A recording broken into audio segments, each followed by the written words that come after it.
বিসমিল্লাহির রহমানির রাহিম। আজকে আমরা অনার্স তৃতীয় বর্ষ পরীক্ষাকে কেন্দ্র করে আমাদের দর্শন বিভাগের তৃতীয় বর্ষের প্রাচীন চিরায়ত দর্শন প্লেটো এরিস্টটল এই বিষয়ে আমরা পড়বো। এটার কোর্স কোড হচ্ছে 231-701। তো এই সাবজেক্টের যে নাম, সেই নামটা নিয়ে আমাদের এর অর্থটা জানা প্রয়োজন। আমি খুব অল্প কথায় তোমাদের বুঝিয়ে দিচ্ছি। প্রাচীন মানে হচ্ছে প্রাচীনকালের, অর্থাৎ দর্শনের যেখানে শুরু হয়েছিল। প্রাচীনকালের দার্শনিক হলেন প্লেটো ও এরিস্টটল। দর্শনের জন্ম হয় থেলিসের হাতে। সক্রেটিস দর্শনের একজন পুরোধা। তো তারই শিষ্য প্লেটো, প্লেটোর শিষ্য আবার এরিস্টটল। অর্থাৎ সক্রেটিস, প্লেটো, এরিস্টটল তারা একে অপরের, সক্রেটিস প্রথম শিক্ষক, সক্রেটিসের সুযোগ্য ছাত্র প্লেটো, প্লেটোর সুযোগ্য ছাত্র এরিস্টটল। এই ধারাবাহিকতা, এদের মধ্যে সম্পর্ক হচ্ছে গুরু আর শিষ্যের সম্পর্ক, শিক্ষক ছাত্রের সম্পর্ক। মনে করো তোমরা যখন বাংলা পড়া শিখেছিলে, তোমাদের ছোটবেলায় বাংলা বর্ণমালা শেখানো হয়েছে। এমন কোনো মানুষ পাওয়া যাবে না যিনি বাংলা বর্ণমালা না শিখে বাংলা পড়া শিখেছে। এমন কোনো মানুষ পাওয়া যাবে না যিনি আলিফ বা তা সা এগুলা না পড়েই আরবি পড়া শিখেছে। মহানবীর কথা বাদ দিলাম, আমাদের মতো মানুষ আর কি। তো কোনো একটা শাস্ত্রের বা কোনো একটা বিষয়ের যে বিষয়গুলো একদম প্রথমেই শিখতে হয়, যেগুলো না শিখলে শেখাটা আর সামনের দিকে এগোয় না। যেমন ক্লাস 1 ক্লাস 2 এইভাবে পড়তে পড়তে যোগ বিয়োগ আমরা শিখি, সরল করা শিখি, তারপরে অনেক বড় হয়ে মানুষ হাই থটের পড়াশোনা করে। ঠিক এই দর্শনের, প্লেটো এরিস্টটলের দর্শন না পড়লে দর্শন পড়াটা শুরুই হবে না। তো আমাদের এই তৃতীয় বর্ষে প্লেটো এবং এরিস্টটল তারা তাদের যে দার্শনিক মতবাদগুলো দিয়েছেন, যেগুলোর উপর ভিত্তি করে পরবর্তীতে দর্শনের আরো উন্নতি ঘটেছে, তাদের পড়াগুলা যদিও এখনকার যুগের প্রেক্ষাপটে অনেকটাই তোমাদের কাছে মনে হবে যে এগুলো আসলে অমূলক, এগুলো কেন পড়ছি, এগুলো তো আরো আপডেট হয়েছে। কিন্তু তারপরও এগুলো হচ্ছে দর্শনের মানে ক্লাসিক। ক্লাসিক মানে চিরায়ত, যেগুলোর মূল্য কখনো হারায় না, যেগুলো শুরু থেকেই মানুষকে পড়তে হয়। তুমি যদি দর্শনের একজন বোদ্ধা হতে চাও, তাহলে তোমাকে এগুলো পড়তে হবে। তাহলে তোমরা কি বুঝতে পেরেছো? প্রাচীন মানে প্রাচীন কালের দর্শনের, চিরায়ত মানে যেগুলো দর্শনের আসলে ভিত। একটা বিল্ডিং দেওয়ার সময় যেমন ভিত দিতে হয়, ভিত না দিয়ে বিল্ডিং উপরের দিকে তোলা যায় না, ঠিক সেরকম দর্শন পড়তে গেলে প্লেটো এরিস্টটলের এই পড়াগুলো আমাদের পড়তে হবে।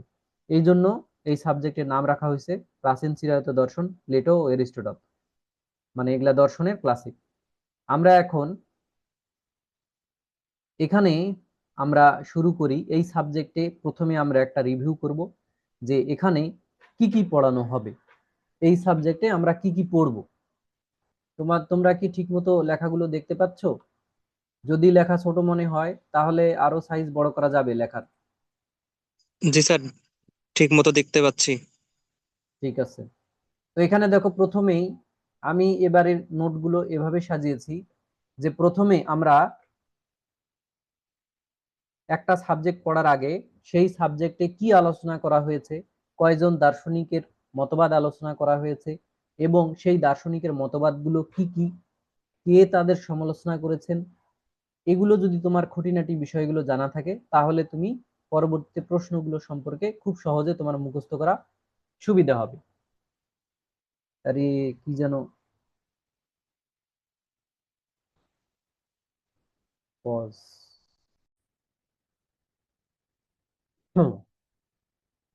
তো আমরা এই যে আমি একটা চ্যাপ্টার দিয়েছি প্রথমেই, যে পড়ার আগে পড়ে নাও, পূর্ব প্রস্তুতি। অর্থাৎ এই সাবজেক্ট সম্পর্কে আমরা একটা রিভিউ করব। আমি প্রশ্নের উপর ক্লিক করার সাথে সাথে আমার ওই পৃষ্ঠাটি, সংশ্লিষ্ট পৃষ্ঠাটি চলে আসলো। তো এখানে আমি তোমাদের আগে বলেছি এগুলো কি। তো এখানে আমরা এই সাবজেক্টের যে গুরুত্বপূর্ণ শব্দগুলো আছে, যেগুলো তোমাদের কাছে মনে হবে দুর্বোধ্য, যেগুলো অপ্রচলিত শব্দ, টেকনিক্যাল শব্দ, সেগুলো আমরা আগে বুঝে নিই। প্রথমেই হলো ইউটোপিয়া। এই ইউটোপিয়া শব্দের অর্থ হচ্ছে আদর্শ রাষ্ট্র। প্লেটো যখন জন্মগ্রহণ করেন, তারপরে ধীরে ধীরে বড় হন, তখন তিনি দেখতে পান যে প্রাচীন গ্রীসে মানুষ শুধু যুদ্ধ বিগ্রহ, মারামারি, এগুলোতেই মেতে থাকতো, এবং এগুলো প্লেটোর মনে চরম হতাশার সৃষ্টি করে। প্লেটো একজন ন্যায়বান মানুষ, ন্যায়ের পূজারী। তিনি তখন চিন্তা করেন, আমরা একটা শান্তিপূর্ণ সুশৃঙ্খল গ্রিস চাই। তো তখন গ্রিস পুরো দেশটাই ছিল ছোট ছোট নগর রাষ্ট্রে বিভক্ত, যেগুলোকে বলা হয় সিটি স্টেট। যেমন দিনাজপুর জেলা একটা আলাদা শহর, আলাদা দেশ। তারপরে রংপুর বিভাগের সেটা একটা আলাদা দেশ। এইরকম ছোট ছোট রাজ্যে বিভক্ত ছিল, এবং এক রাজ্যের মানুষ আর এক রাজ্যের মানুষের শত্রু ছিল। তারা শুধুমাত্র যুদ্ধ বিগ্রহে লিপ্ত থাকতো।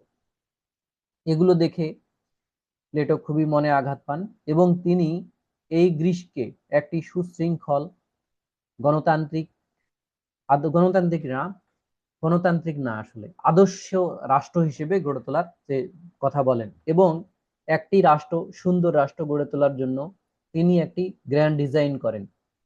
সেই ডিজাইনে রাষ্ট্রের নাগরিককে তিনি তিন ভাগে ভাগ করেন। যেমন উদ্যোক্তা শ্রেণী বা শ্রমিক শ্রেণী, তারপরে সৈনিক শ্রেণী, তারপরে শাসক শ্রেণী, অভিজাত শ্রেণী, এবং একজন দার্শনিক রাজা। অর্থাৎ তিনি একজন দার্শনিক রাজা যিনি অনেক জ্ঞানী হবেন, তার মাধ্যমে দেশ পরিচালিত হবে এমন একটি রাষ্ট্রের কল্পনা করেন, যেই রাষ্ট্রে কোনো দুর্নীতি হবে না, কোনো চুরি হবে না। এইরকম একটা স্বর্গরাজ্যের মতো তিনি একটা রাজ্য চিন্তা করেছিলেন। অর্থাৎ এটা একটা রূপকথার দেশের মতো হবে, যেখানে কোনো দুঃখ কষ্ট থাকবে না, চুরি ডাকাতি থাকবে না, দুর্নীতি থাকবে না। প্লেটো তার এই আদর্শ রাষ্ট্রের ধারণা দিয়েছিলেন তার বিখ্যাত দি রিপাবলিক গ্রন্থে।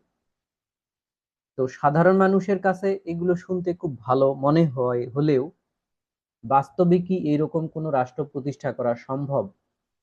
তো যারা প্লেটোর সমালোচনাকারী আছেন তারা বলছেন যে প্লেটোর এই আদর্শ রাষ্ট্রের আইডিয়াটি নিছক একটি কল্পকথা বা রূপকথার গল্প ছাড়া কিছু নয়। তো এই আদর্শ রাষ্ট্রের নাম তারা দিয়েছে ইউটোপিয়া বা রূপকথার দেশের মতো। তাহলে তোমরা কি বুঝতে পারছো আসলে এই ইউটোপিয়া আসলে কি?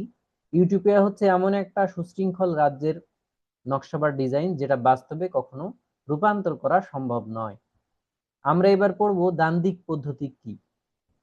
আমি সাধারণ কথায় বোঝানোর জন্য এখানে সাধারণ ভাষায় লিখেছি, দ্বান্দ্বিক পদ্ধতি হলো প্রশ্নোত্তরের মাধ্যমে ভুল ধারণাগুলো বাদ দিয়ে সঠিক সিদ্ধান্তে পৌঁছার পদ্ধতি। অর্থাৎ ভুল ধারণাগুলো, যুক্তিতর্ক চলতে থাকবে। একটা মিটিং বসবে, সেই মিটিং এ যেমন তোমরা যদি একটা চড়ুই ভাতির আয়োজন করতে চাও, কেউ বলবে যে পহেলা বৈশাখের দিনে হোক, আবার আর একজন বলবে পহেলা বৈশাখে তো চড়ুই ভাতি হয় না, সেই দিন তো আমরা ঘুরে বেড়াবো। আর এক দল বলবে ওই দিন আমি থাকতে পারবো না, অমুক জায়গায় যাব।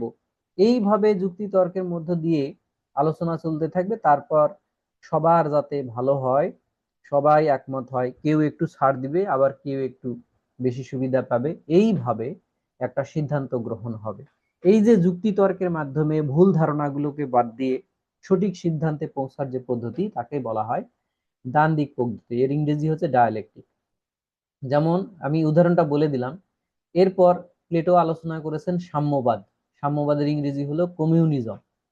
এই কমিউনিজমের অর্থ হচ্ছে এই ন্যায় বা সাম্যবাদটা প্লেটো শাসকদের ব্যক্তিগত সম্পত্তি এবং পরিবার না থাকা, এটাকে বলেছেন। আধুনিক সাম্যবাদ এবং মার্ক্সবাদের মতো এটি সবার জন্য নয়। এই সাম্যবাদটা আসলে সবার জন্য নয়। এটা আসলে প্লেটো বলেছিলেন যে শাসকদের কোনো ব্যক্তিগত অর্থ থাকবে না। শাসকদের যদি কোনো ব্যক্তিগত অর্থ থাকার অধিকার থাকে, তাহলে শাসক দুর্নীতিবাজ হয়ে উঠবেন। তিনি শুধু নিজের নামে জমি জমা সবকিছু, প্রাসাদ এগুলো নির্মাণ করবেন, মানে জনগণকে বঞ্চিত করবেন, এবং শাসকের কোনো পরিবার থাকবে না, বিয়ে শাদী তিনি করতে পারবেন না। এটা তার জন্য একটা সাম্যবাদ। অনেকটা আশ্রমের সন্ন্যাসীর মতো জীবন, যে দেশের রাজারা কোনো টাকা পয়সা জমাতে পারবে না, বিয়ে করতে পারবে না, যাতে তারা দুর্নীতির সুযোগ না পায়। কারণ বিয়ে করলে তার সন্তান সন্ততি জন্মাবে, সন্তানের ভালো কোন বাবা মা না চায়। এই জন্য তিনি দুর্নীতি করতে পারেন, অর্থাৎ রাজা তার সন্তানের চিন্তায় দুর্নীতিতে জড়িয়ে যেতে পারেন। তোমরা কি আমার কথা বুঝতে পারছো? জি স্যার, জি বুঝতে স্যার। পারতেছি। না বুঝলে আমাকে সাথে সাথে জিজ্ঞাসা করবে। এবার আমরা প্লেটোর প্রত্যয় বা ধারণার কথা বুঝবো। আচ্ছা, এটা খুবই একটা জটিল টার্ম, তোমরা না বুঝলে আমাকে বলবে। এবং এগুলো বেসিক ফিলোসফি আমি তোমাদের পড়াচ্ছি। এই পড়াগুলা যদি তোমরা বোঝো, ফিলোসফি তোমাদের কাছে একদম পানির মতো মনে হয়। প্লেটো প্লেটোর একটা মতবাদ আছে যেটাকে বলা হয় ধারণা তত্ত্ব বা প্রত্যয়। দেখো, প্রত্যয় নামটা শুনতে অনেক চমৎকার, কিন্তু এর অর্থটা তোমরা বুঝবে না। আমি আজকে তোমাদের এর অর্থটা ক্লিয়ার করে দিচ্ছি। ধারণা বা প্রত্যয় হলো কোনো বস্তুর মূল এবং নিখুঁত রূপ, যা কেবল বুদ্ধি দিয়ে বোঝা যায়, চোখে দেখা যায় না। আমি আরেকবার এটা বলতেছি। যেমন আমি তোমাদের একটি ইলিশ মাছের ইলিশ মাছ দেখালাম। ইলিশ মাছ দেখিয়ে বললাম, এই ইলিশ মাছটা দেখতে কেমন? তখন একজন বলবে, ইলিশ মাছ আমি খাই না, এটা দেখতে ভালো না, এর গন্ধ আমার সহ্য হয় না। আর একজন বলবে যে ইলিশ মাছ আমার খুবই প্রিয়, এটা খুবই চমৎকার টেস্টি সামুদ্রিক মাছ। আর একজন বলবে যে মোটামুটি ভালো, তবে এর থেকে আমার কাছে বাইন মাছ ভালো লাগে বেশি। এই যে, তাহলে এক একজনের রুচি, পছন্দ, দৃষ্টি ক্ষমতা, এগুলোর উপর ভিত্তি করে ইলিশ মাছ এক একজনের কাছে এক এক রকম ভাবে ফুটে উঠতেছে। কোনো ফুল, যেমন কারো গোলাপ পছন্দ, কারো আবার জবা ফুল পছন্দ, কেউ আবার শিউলি ফুল খুব পছন্দ করে। তাহলে এই যে প্রত্যেকটা মানুষ সব সময় বাইরের জগতের বস্তুগুলোকে নিজের রুচি, পছন্দ, দৃষ্টি ক্ষমতা দিয়েই দেখে। কিন্তু এর বাইরে কোনো একটা বস্তুর যে একটা আসল রূপ, বস্তু আছে বলেই তো একটা আসল রূপ আছে। একটা বস্তু, মনে করো একজন একটা গাছের ছবি দেখলো, আরেকজন একটা ওই একই গাছের ছবি দেখলো। ওই গাছের ছবি এক একজন এক এক রকম দেখবে, তার চোখের পাওয়ার, তার মনের রূপ, রস, এগুলো দিয়ে সে দেখবে। কিন্তু এই গাছটার একটা যে আসল রূপ আছে, সেই রূপটা তাহলে আমরা পাচ্ছি না। এই রূপটা এক একজনের কাছে এক এক রকম হয়ে দেখা দিচ্ছে। অর্থাৎ এটাকে বলা হয় অবভাষিক রূপ। বস্তু যেভাবে থাকে সেভাবে আমরা পাই না। আমরা আমাদের পঞ্চ ইন্দ্রিয়ের মাধ্যমে, আমাদের পঞ্চ ইন্দ্রিয়, চক্ষু, কর্ণ, নাসিকা, এই পঞ্চ ইন্দ্রিয়ের মাধ্যমে বস্তুটি যেভাবে আমাদের কাছে ধরা দেয়, আমরা সেভাবেই দেখি। একজন অল্প কানা মানুষ, যে চোখে কম দেখে, তার কাছে ওই বস্তুটা কিন্তু খুব একটা ক্লিয়ার হবে না দেখতে। আরেকজন যার চক্ষু ভালো, সে কিন্তু খুব ক্লিয়ার দেখবে। আমি মনে হয় তোমাদের বোঝাতে পেরেছি যে প্রত্যেকটা বস্তুর একটা আসল রূপ থাকে। সেই আসল রূপটা ঈশ্বর ছাড়া, স্বয়ং আল্লাহ তাআলা ছাড়া কেউ জানে না। আমরা যেতটুকু জানি সেটা আমাদের ইন্দ্রিয় শক্তির উপর নির্ভর করে, কেউ বেশি জানে, কেউ কম জানে। বস্তুর আসল রূপটাকে আমি যদি 100% হিসেবে ধরে নেই, তাহলে যার চোখের ক্ষমতা ভালো, যার রুচি ভালো, সে হয়তো সেটার 90% জানবে। যার একটু দৃষ্টিশক্তি কম, সে হয়তো 80% জানবে। যার আরো কম, সে 20% জানবে। কিন্তু এই বস্তুটার যে একটা আসল রূপ, সেই আসল রূপটাই হলো সেই বস্তুটির প্রত্যয় বা ধারণা। তোমরা কি বুঝতে পেরেছো? জি স্যার। যেমন জি স্যার। এই জগৎটা, এই পৃথিবীটাকে আমরা যেভাবে দেখছি, এটার একটা আসল রূপ আছে। এই জগৎ কি আসল? আমাদের ধর্মগুলো কি বলে? আমাদের ইসলাম ধর্ম, খ্রিস্টান, তারপরে বৌদ্ধ, সবাই বলে, হিন্দু ধর্ম, যে এই জগৎটা আসল জগৎ নয়। এই জগৎটা একটা মায়ার জগৎ। এই জগতের বাইরে একটা জগৎ আছে যেটা পরকাল, যেটা সত্যিকারের জগৎ, সেটাই আসল জগৎ। তো প্রত্যয় বা ধারণা হচ্ছে কোনো একটা বস্তুর, আমরা যেভাবে দেখি তার বাইরেও যে আসল একটা রূপ আছে, সেটিই আসল। সেটিরে নাম দিয়েছে প্লেটো প্রত্যয় বা ধারণা। তুমি খাতায় যতই নিখুঁত করে গোল্লা বা বৃত্ত আঁকো না কেন, জ্যামিতিক বৃত্তের মতো শতভাগ নিখুঁত হবে না। তোমার মনের ভিতরে থাকা সেই নিখুঁত বৃত্তটিই হলো ধারণা বা ফর্ম। মনে করো তুমি খাতার উপরে কলম দিয়ে, এই কম্পাস দিয়ে না, কলম দিয়ে তুমি একটা বৃত্ত আঁকতেছো। তোমার মনের মধ্যে একটা নিখুঁত বৃত্তের ধারণা আছে, কিন্তু কলম দিয়ে তুমি হাত দিয়ে আঁকতেছো, কম্পাস ব্যবহার করে আঁকতেছো না। তোমার বৃত্ত জীবনেও কম্পাস দিয়ে আঁকলে যেরকম বৃত্ত হয় সেরকম হবে না। তাহলে বৃত্তের যে একটা আসল রূপ সেটা হচ্ছে প্রত্যয় বা ধারণা। যেমন আমরা যদি বলি গাছ, এই গাছ বলতে পৃথিবীতে কোনো গাছ আসলে নেই। তোমাদের শুনে অবাক লাগলো, আসলেই পৃথিবীতে কোনো গাছ নেই। আমি এটা যুক্তি দিয়ে তোমাদের বুঝিয়ে দিচ্ছি। পৃথিবীতে আছে বিশেষ বিশেষ গাছ। যেমন তুমি একটা আম গাছ দেখলে, একটা আম গাছ। তারপরে তুমি একটা লিচু গাছ দেখলে, তুমি একটা গোলাপ গাছ দেখলে, তুমি একটা কাঁঠাল গাছ দেখলে। তো সেগুলো তো শুধু গাছ না, সেগুলো তো আলাদা আলাদা গাছ। কিন্তু গাছ বলতে আমরা যে গাছ শ্রেণীটাকে বোঝাচ্ছি, এই রকম কোনো কিছু আমরা বাস্তবে দেখি না। আমি যদি বলি তুমি কি গাছ চেনো, সাথে সাথে তোমার মনের মধ্যে শত শত প্রকারের গাছ, জীবনে যতগুলো গাছ তুমি দেখেছো তার একটা একটা করে ছবি ভেসে ওঠে। কিন্তু সব গাছের ছবিগুলোকে একসাথে করে যে একটা গাছ, সামগ্রিক গাছ, সেই সামগ্রিক গাছটাই হচ্ছে ধারণা, যেটা আমাদের হয় না। আমরা সসীম মানুষ, সেটা আমাদের হয় না, সেটা হয়তো ঈশ্বরের হয়। আমি মনে হয় তোমাদের ধারণা বা প্রত্যয় সম্পর্কে বোঝাতে পেরেছি। তাহলে কোনো বস্তুর আসল যে রূপ, সেই রূপটাকে বলা হয় ধারণা বা প্রত্যয়। তোমরা কি বুঝতে পেরেছো? জি স্যার। এশা, তুমি কি বুঝছো?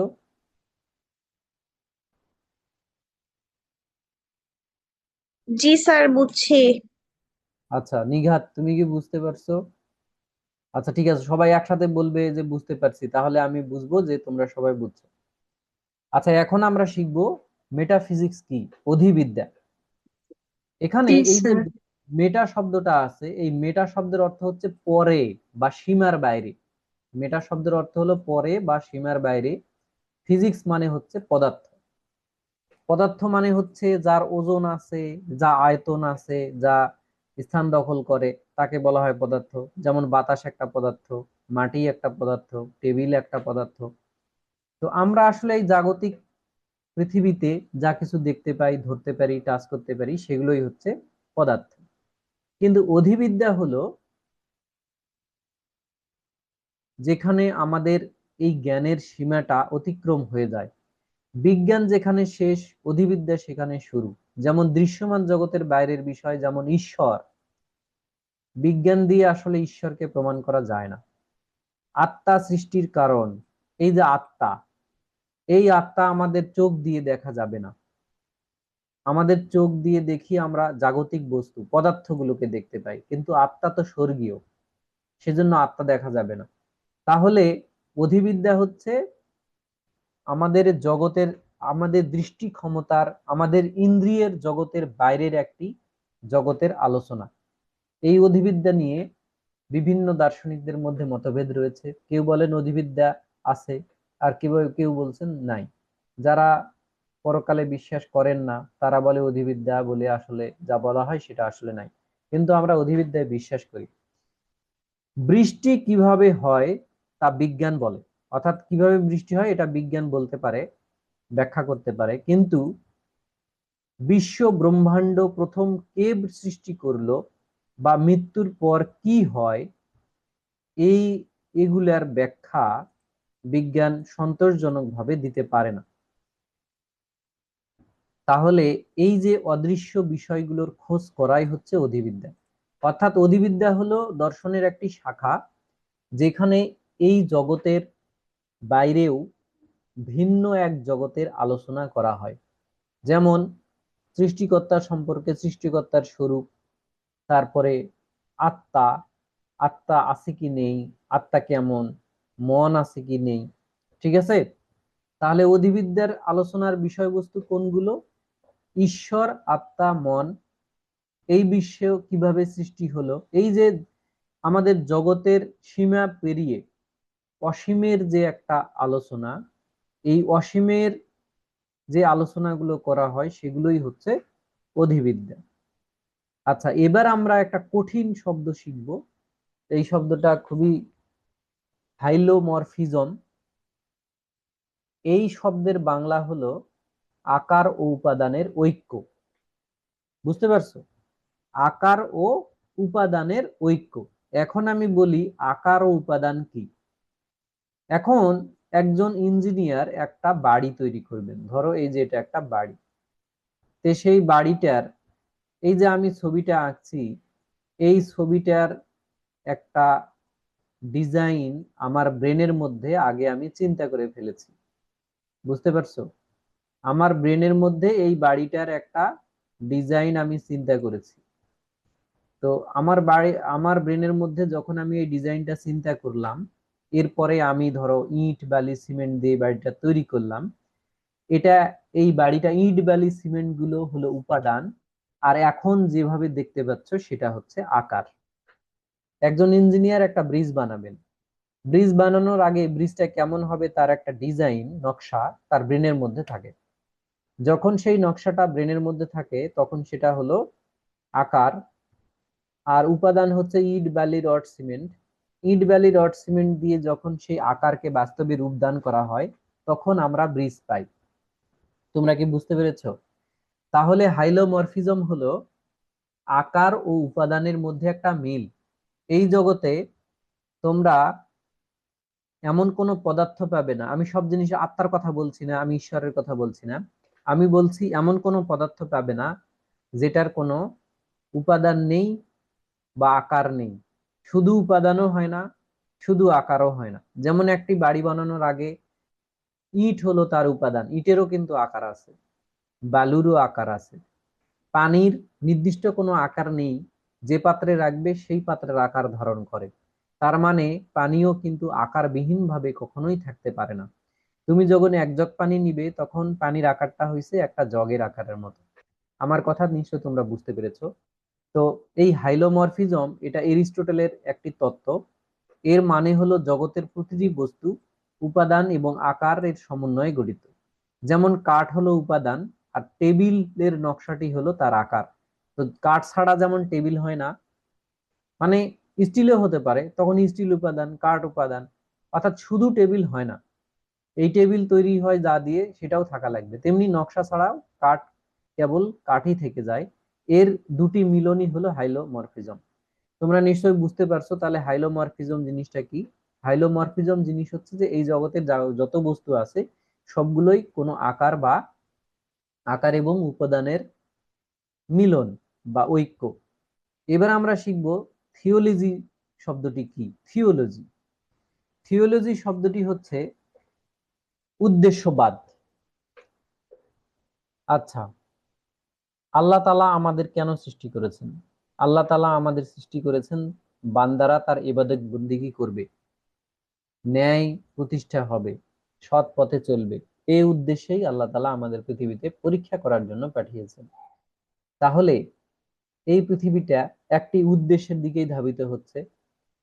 তো আমরা এই জগতের দিকে যদি তাকাই তাহলে আমরা আমাদের বুদ্ধি দিয়ে চিন্তা করে পাই যে জগতের কোনো কিছুই লক্ষ্যহীন ভাবে ঘটে না। সবকিছুই একটি নির্দিষ্ট লক্ষ্যের দিকে এগিয়ে যায়। যেমন সূর্য পূর্ব দিকে উদিত হয়, পশ্চিম দিকে অস্ত যায়। মানুষ ধীরে ধীরে বয়স বাড়ে, যুবক থেকে বৃদ্ধ হয়, বৃদ্ধ একদম মৃত্যুবরণ করে। ধরো একটি আমের আঁটি, অর্থাৎ এটাকে তোমরা বীজ বলো, উদ্দেশ্য হলো বড় হয়ে বিশাল আম গাছে পরিণত হওয়া। এই যে সুপ্ত লক্ষ্যই তাকে মাটির নিচ থেকে টেনে বড় করে। তাহলে উদ্দেশ্যবাদ হচ্ছে যে আমাদের এই জগৎ, আমাদের এই জগৎটাও ঠিক সেরকম। এই জগৎটা ধীরে ধীরে একটা পরিণতির দিকে যাচ্ছে। আমাদের ইসলাম ধর্ম অনুযায়ী সেই পরিণতি হলো শেষ দিবস, অর্থাৎ কিয়ামত হবে, তারপরে বিচার হবে, দোজক বেহেশত হবে। এই, তাহলে এটাকেই বলা হয় উদ্দেশ্যবাদ। আচ্ছা, এটাও আমরা শিখলাম। এবার আমরা শিখবো অচালিত চালক, আনমুভড মুভার। এরিস্টটলের দর্শনে এই অচালিত চালক বলা হয়েছে ঈশ্বরকে। আমি ঈশ্বর আসলে একটা বাংলা শব্দ। এটা যে কোনো ধর্মের সৃষ্টিকর্তাকে বোঝায়, সেজন্যই আমরা আসলে দর্শনে ঈশ্বরই বলি বাংলায়। তোমরা এটাকে অন্যভাবে নিও না। আচ্ছা, যিনি নিজে স্থির থেকে পুরো বিশ্বকে গতিশীল রাখেন, এই সারা বিশ্বটা চালাচ্ছেন কে? কার শক্তিতে, কার হুকুমে এই বিশ্বটা চলে? সৃষ্টিকর্তা। তো সৃষ্টিকর্তাকে কেউ চালায় না, তিনিই সবকিছু চালান। এই কথা বলেছেন দার্শনিক এরিস্টটল, এবং এজন্যই তিনি এই ঈশ্বরের নাম দিয়েছেন আনমুভড মুভার, অর্থাৎ তিনি নিজে চলেন না, তিনি অচালিত, অর্থাৎ তাকে কেউ পরিচালনা করেন না, তিনিই সবাইকে পরিচালিত করেন। তাহলে যিনি স্থির থেকে সারা বিশ্বকে গতিশীল রাখেন, বাস্তব উদাহরণ, একটি শক্তিশালী চুম্বক নিজে দৌড়ায় না, বরং সেই স্থির থেকে লোহার টুকরাগুলোকে নিজের দিকে টেনে আনে। এরিস্টটলের ঈশ্বরও এমন স্থির চুম্বকের মতো। অর্থাৎ এরিস্টটলের ঈশ্বর এবং আমাদের ধর্মীয় ঈশ্বর কিন্তু এক নয়। তিনি তার মতো করে ঈশ্বরকে বর্ণনা করেছেন। তিনি বললেন ঈশ্বর হচ্ছে অচালিত চালক, তাকে কেউ চালায় না, তিনিই সবকিছু চালান, অর্থাৎ সবকিছু গতি সৃষ্টি করেছেন ঈশ্বর। আমাদের এই সাবজেক্টের কঠিন শব্দগুলো আমরা শিখে ফেলেছি। এবার আমরা শিখব দার্শনিকদের নাম ও তাদের মতবাদ। আমরা এই সাবজেক্টের নাম পড়েছি প্লেটো, এরিস্টটল, চিরায়ত দর্শন, তাই না? তাহলে এখানে আমাদের দুইজন দার্শনিকের বিভিন্ন মতবাদই আমরা শিখব। খুবই সহজ কথা। তো পরীক্ষার হলে অনেক সময় দার্শনিকের নাম মনে পড়লেও তার মতবাদের নামটি মনে আসে না। আবার পুরো মতবাদ তো তুমি জানো, পুরোটাই লিখছো, কিন্তু এই মতবাদটি কে দিয়েছেন? প্লেটো। একবার মনে হবে প্লেটো দিয়েছেন, আর একবার মনে হবে না, এটা তো এরিস্টটল দিয়েছেন। এই যে একটা সমস্যা তোমাদের ব্রেনে তৈরি হয়, আমিও যখন পরীক্ষা দিতাম তখন এরকম এই ঝামেলা হতো মাঝে মধ্যেই। পরীক্ষার দিন সকালে যদি তোমরা এই নিচের ছকটি, আমি এখানে একটা ছক দিয়েছি, এই ছকটি তোমরা যদি পড়ে যাও, তাহলে আমার মনে হয় যে তোমরা উপকৃত হবে। যে এই ছকটি দেখেই, এই ছকটি পড়ে গেলে তুমি মোটামুটি এই সাবজেক্টের আর কোনটা কার মতবাদ এটা নিয়ে তোমার আর দ্বিধা থাকবে না। আমি এখানে দিয়েছি যে প্লেটোর মতবাদ সমূহ, যে প্লেটোর দার্শনিক মতবাদ সমূহ। তো প্লেটো বলছেন আদর্শ রাষ্ট্রের কথা, তো প্রশ্নে যদি দেখো আদর্শ রাষ্ট্র, তাহলে এটা নিঃসন্দেহে প্লেটোর মতবাদ। তারপর ন্যায় বিচার, ন্যায় ধর্ম, প্লেটোর মতবাদ। সাম্যবাদ তত্ত্ব বা পরিবার ও সম্পত্তি তত্ত্ব, প্লেটোর। প্রত্যয়বাদ বা ধারণা তত্ত্ব, কিছুক্ষণ আগে যে প্রত্যয়বাদ নিয়ে তোমাদের ব্যাপক আলোচনা আমি করলাম, সেই তত্ত্বটাও দিয়েছে কে? প্লেটো। দার্শনিক রাজার শাসন কে বলেছেন? প্লেটো। গুহার রূপকের উদাহরণ দিয়েছেন কে? প্লেটো। গুহার রূপক অনেক মজার একটা কনসেপ্ট, এটা আমরা পরে শিখবো। একটা গুহা থাকে যেখানে কিছু লোককে এমন ভাবে বন্দি করে রাখা হয় যে তারা শুধু তাদের সামনের দিকে দেখতে পায়, পিছনের দিকে দেখতে পায় না। পিছনে একটা লাইট রাখা থাকে, মশাল, যার আলো, তাদের ওই লোকগুলো এমন ভাবে তাদের হাত বাঁধা অবস্থায় থাকে যে শুধু সামনের দিকে তারা দেখতে পায়। তাদের সামনে একটা দেয়াল থাকে, সেই দেয়ালে তারা তাদের পিছন থেকে আলোগুলোকেই দেখতে পায়। এরকম একটা কনসেপ্ট, খুবই চমৎকার। তারপর শিক্ষা তত্ত্ব। আদর্শ রাষ্ট্র হতে গেলে সেই রাষ্ট্রের নাগরিকদের সুশিক্ষিত করতে হবে, সেজন্যই শিক্ষা তত্ত্ব। তাহলে মোটামুটি আমরা বুঝে গেলাম যে এই সাবজেক্টে প্লেটোর কোন কোন মতবাদগুলো আমরা শিখব। আমরা শিখবো, আরেকবার আমি রিভিউ করি, আমরা শিখবো আইডিয়াল স্টেট বা আদর্শ রাষ্ট্র, ন্যায় ধর্ম বা ন্যায় বিচার, সাম্যবাদ, প্রত্যয়বাদ বা ধারণা তত্ত্ব, তারপর দার্শনিক রাজার শাসন, গুহার রূপক। এই যে তোমাদের মুখস্থ হয়ে গেছে। যদি এই সাবজেক্টটা মানে পরীক্ষায় আসে, তাহলে এগুলা দেখলে তোমরা বুঝে ফেলবে যে এগুলা প্লেটো। এখন আমরা শিখবো এরিস্টটল, এই তার সাবজেক্টে কি কি বিষয় আমরা আলোচনা করব। তাহলে এরিস্টটলের এখানে কার্যকারণ তত্ত্ব, এটাকে আর এক নামে চার কারণ তত্ত্ব বলা হয়। অর্থাৎ এরিস্টটল চারটি কারণ ব্যাখ্যা করেছেন যে কি ঘটে, কিভাবে ঘটে, তার ক্ষেত্রে তিনি চারটি কারণের নাম বলেছেন। এই মতবাদটিকে বলা হয় এরিস্টটলের কার্যকারণ তত্ত্ব ব্যাখ্যা করে। তারপরে সম্ভাব্যতা ও বাস্তবতা তত্ত্ব, আসলে সম্ভাব্য জিনিসটা কি, বাস্তবতা কি। তারপর এরিস্টটল দাস তত্ত্ব দিয়েছেন। অর্থাৎ এরিস্টটল কিন্তু, তার এটা খুব সমালোচিত একটি মতবাদ, তিনি মনে করতেন যে দাস প্রথা বৈধ। অর্থাৎ দাস দাস এটা আসলে খারাপ কিছু না। তো এটা তো খারাপ, এখনকার যুগে খারাপ, সেই যুগে খারাপ ছিল না। তারপর তিনি সরকারের শ্রেণী বিভাগ করেছেন, তারপরে তিনি বিপ্লব তত্ত্ব নিয়ে আলোচনা করেছেন, এরপরে অধিবিদ্যা বা সত্তা তত্ত্ব নিয়ে তিনি আলোচনা করেছেন, আর আমি কিছুক্ষণ আগে যেটা পড়ালাম হাইলোমরফিজম, সেটা নিয়েও তিনি আলোচনা করেছেন। তাহলে এই ধরনের আলোচনাগুলো বা এই সংশ্লিষ্ট প্রশ্নগুলো যখন আমরা দেখব, তখন আমরা বুঝে ফেলবো যে এগুলা এরিস্টটল এগুলো নিয়ে আলোচনা করেছেন। এখন আমরা আলোচনা করব যে এই সাবজেক্টের পরীক্ষা দিতে গিয়ে তোমাদের অনেক সময় ইংরেজি বই থেকে, বাংলা বই থেকে কোটেশন দিতে হয়। যদি তোমরা তোমাদের প্রশ্নের উত্তরের সপক্ষে কোটেশন ব্যবহার করো, বিভিন্ন গ্রন্থ থেকে এরকম রেফারেন্স দাও, তাহলে তুমি অনেক বেশি মার্কস পাবে, অর্থাৎ তোমার প্রশ্নের উত্তর লেখাটি একটি মানসম্মত লেখা বলে গৃহীত হবে। তো প্লেটো বিখ্যাত উক্তি ও গ্রন্থ হলো, প্লেটোর বিখ্যাত গ্রন্থের নাম হচ্ছে দি রিপাবলিক। এই গ্রন্থে তিনি বলেছেন যে until philosophers are king, cities will never have rest from their evils.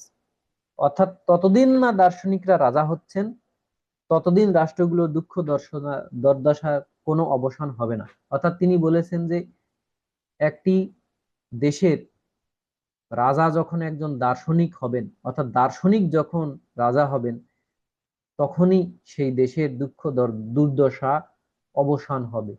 তাহলে যখন তোমরা আদর্শ রাষ্ট্র পড়বে, যখন তোমরা আহ দার্শনিক রাজার বৈশিষ্ট্য সম্পর্কে কোনো প্রশ্নের উত্তর লিখবে, যেমন প্লেটোর দার্শনিক রাজার বৈশিষ্ট্য ব্যাখ্যা করো, সেই ক্ষেত্রে তোমরা এই কোটেশনটি ব্যবহার করতে পারবে। তারপরের কোটেশন হচ্ছে justice is doing one's own business and not being a busybody. নিজের কাজ করা এবং অন্যের কাজে হস্তক্ষেপ না করাই হলো ন্যায় ধর্ম।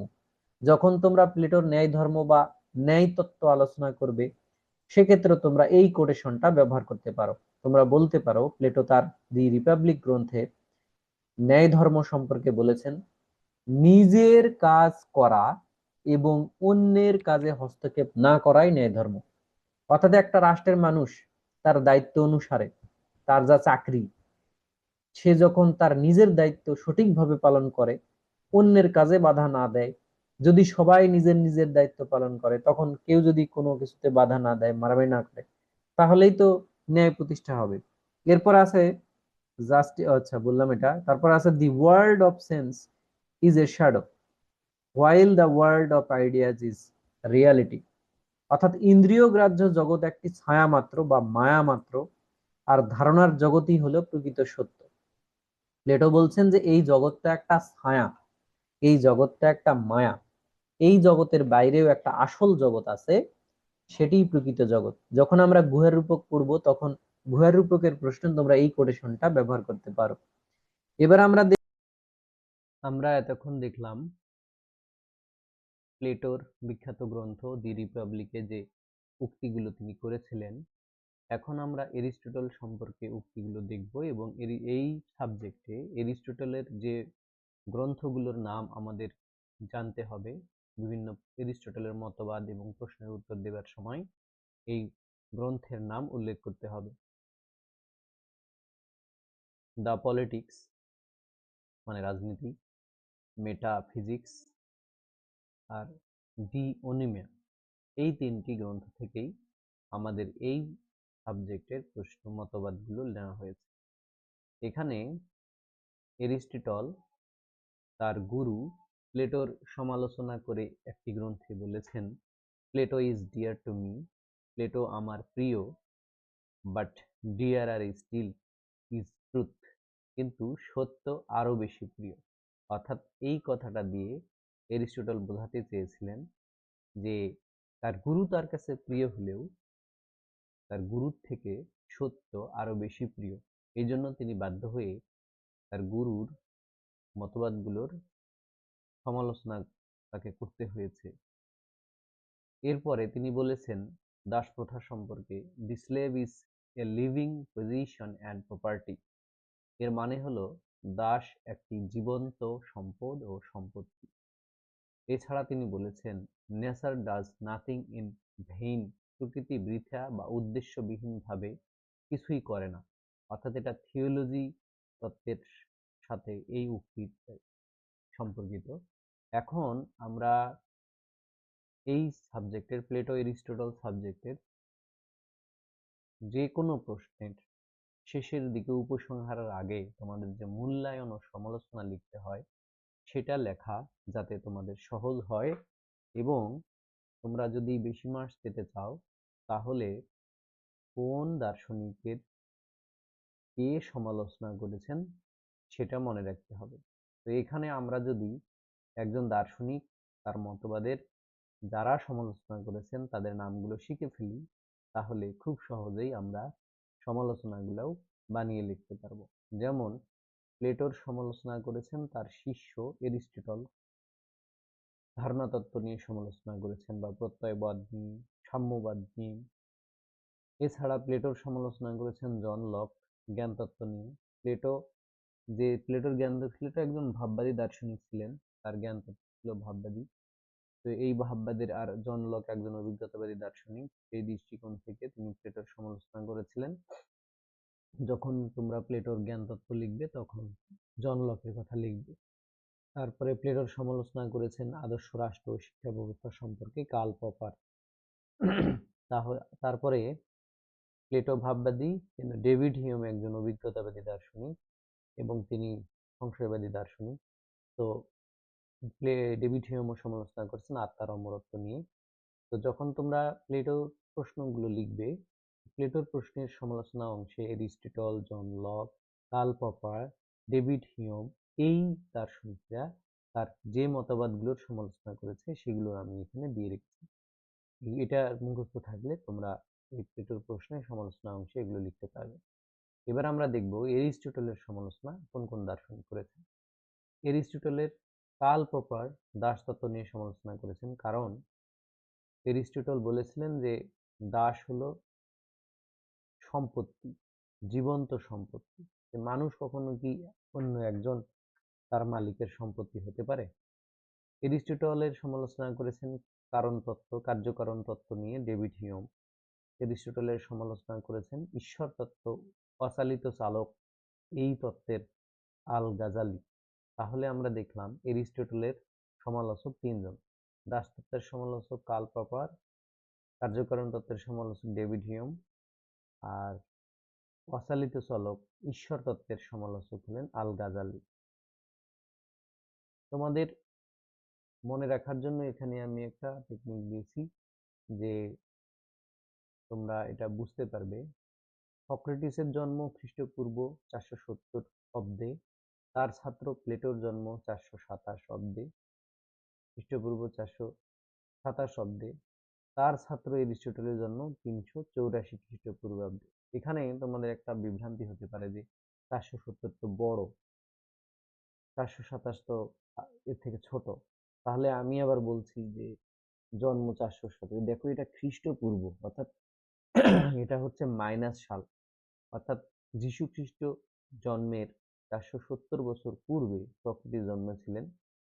যীশু খ্রিস্টের জন্মের 427 বছর পূর্বে, তার মানে কি 470 থেকে 427, এটা প্লাসের দিকে যাচ্ছে, এটা মাইনাস 470, এটা মাইনাস 427, আর এটা হচ্ছে মাইনাস 384, অর্থাৎ সক্রেটিসই বড়। এবং এই এরিস্টটলের ছাত্র হলেন আলেকজান্ডার দ্য গ্রেট, তোমরা এটা শুনেছ। তাহলে প্লেটো আবেগ দিয়ে ভেবেছেন আর এরিস্টটল বিজ্ঞান দিয়ে ভেবে গুরুর সমালোচনা করেছেন, অর্থাৎ প্লেটোর সমালোচনা কিন্তু এরিস্টটলের সমালোচনা প্লেটো করেন নাই, প্লেটোর সমালোচনা এরিস্টটল করেছেন।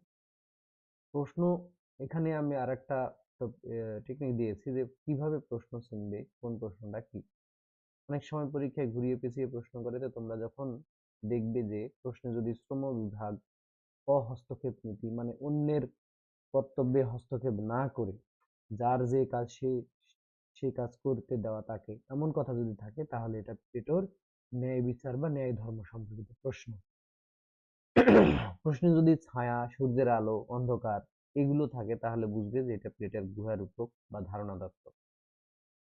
প্রশ্নে যদি আকার, উপাদান, কাঠ, টেবিল, সম্ভাবনা, বাস্তবতা এই কথাগুলো থাকে তাহলে তোমরা বুঝবে এটা বোধিবিদ্যা এরিস্টটলের বা হাইলোমরফিজম, আকার উপাদানের ঐক্য। প্রশ্নে যদি সুবর্ণ মধ্যপন্থা, গোল্ডেন মিন, পলিটি, মধ্যবিত্ত শ্রেণীর শাসন, রাজ্যের শাসন, সরকারের শ্রেণী বিভাগ এগুলো থাকে তাহলে এটা বিপ্লব তত্ত্ব হবে এরিস্টটলের প্রশ্ন। তো আমরা এতক্ষণ প্রাচীন চিরায়ত দর্শনের পোস্টমর্টেম দেখলাম, যে এই সাবজেক্টের পরীক্ষা দিতে যাওয়ার আগে তোমরা যদি এই নোটের এই অংশটি পড়ে ফেলো, তাহলে তোমাদের জন্য খুবই এটা বানিয়ে লেখার জন্য খুবই উপকারী হবে। তোমরা যদি এই নোটটি পিডিএফ বা ইবুক বা প্রিন্ট কপি পেতে চাও, তাহলে তোমরা এই ভিডিওতে কমেন্ট করতে পারো। তোমাদের অনেক ধন্যবাদ, অনেক ধৈর্য ধরে তোমরা আমার এই ক্লাসটি দেখেছো। তোমাদের জন্য শুভকামনা থাকলো।